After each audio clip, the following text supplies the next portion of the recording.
guys! Welcome back to my channel. So, pag-usapan na naman natin ang Das Bea. So, may kilig na balita tayo kasi may guesting ang Das Bea. Hindi lang ako sure sa ASAP or sa It's Showtime. So, ito ang kaganapan behind the scene kasi nandoon ang Team Live ng Das Bea at Team Live ng Wilka kasi para sa promotion ng kanilang movie na Love You So Bad. So, nag-uumpisa na sila ng kanilang guesting. So, ito ang nangyari. Diba, malapit na ang Destiny Fan Meet concert ni Dustin. So, may mga posters na nilagay ang mga fans malapit sa venue at ito ang reaction ni Bianca. Kasi sabi niya, OMG, nakita ko na sa X at ang cute at ang pugi mo doon, love.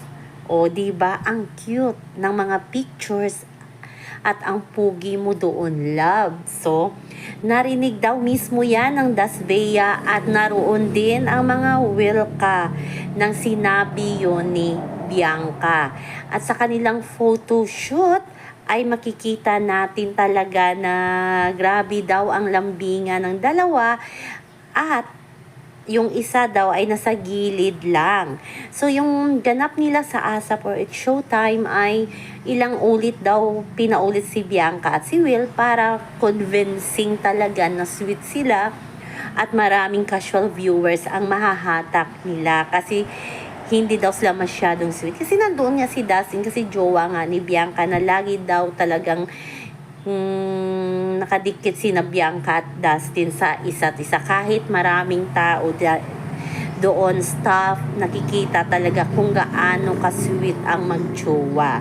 So, ibig sabihin yan, hindi talaga nila dinideny na talagang mag-jowa silang dalawa. At marami na naman narrative ang mga pinapalaganap ngayon ng Wilka para sirain ang Das Bea kasi nakita daw mismo nila kung gaano ang totoong relasyon ni Bianca at ni Dustin behind the scenes sa mga guesting kasi nandoon sila Team Live. So, pikit mata na lang sila siguro para feeling na lang nila sweet na sweet talaga si Will at si Bianca kasi sa TV yan, may edit na yan kaya makikita nyo yan sa Sunday na kilig din ang Wilka pero in reality daw ay talagang malayo si Will at kay Bianca at kay Dustin para lang yan sa promo ng kanilang movie. O diba sweet?